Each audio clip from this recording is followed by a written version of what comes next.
La telemedicina è ormai una realtà e a Ponzano il direttore generale dell'ULSS 2, Francesco Benazzi, su iniziativa dell'ANAP, gli anziani di Confartigianato, ne ha parlato con una platea di un centinaio di pensionati. A breve l'azienda sanitaria acquisterà e distribuirà i braccialetti elettronici per monitorare i malati cronici. Il braccialetto elettronico servirà per ovviamente monitorare dei parametri che poi andremo a decidere quali sono, potrebbe essere il paziente diabetico oppure il paziente scompensato a livello dove viene fatto un ECG, un elettrocardiogramma e quindi lo specialista può vedere, oppure il paziente che ha una BPCO, quindi ha problemi di ossigenazione dove si fa l'ossimetria e si vede che tipo di terapia e come cambiare la terapia. Quindi credo che oggi dobbiamo orientarci in questo senso. Telemedicina, infermieri e case di comunità. Non si tratta solamente di sopperire alla mancanza di medici. Adesso ci può sicuramente aiutare perché la programmazione nazionale non ha dato abbastanza medici specialisti e questa è la nostra grande criticità, però sicuramente è il futuro, perché il futuro oggi è gli ospedali iperacuti, dall'infarto del miocardio all'ictus, al politrauma eccetera,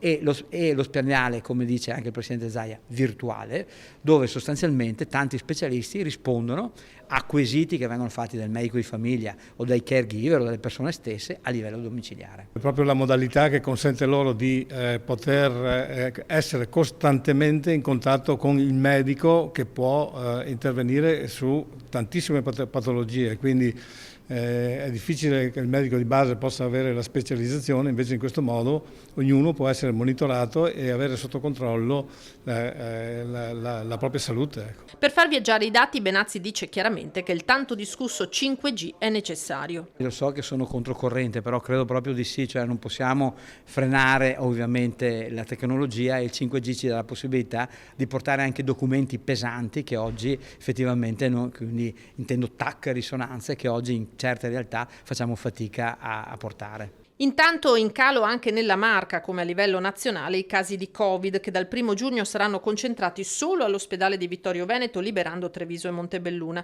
Ancora troppo pochi gli over 80 vaccinati con la quarta dose. Il direttore generale invita a non sottovalutare il virus che comunque ancora circola. Purtroppo ci si ammala ancora, qualcuno entra in ospedale e qualcuno va ancora in pneumologia.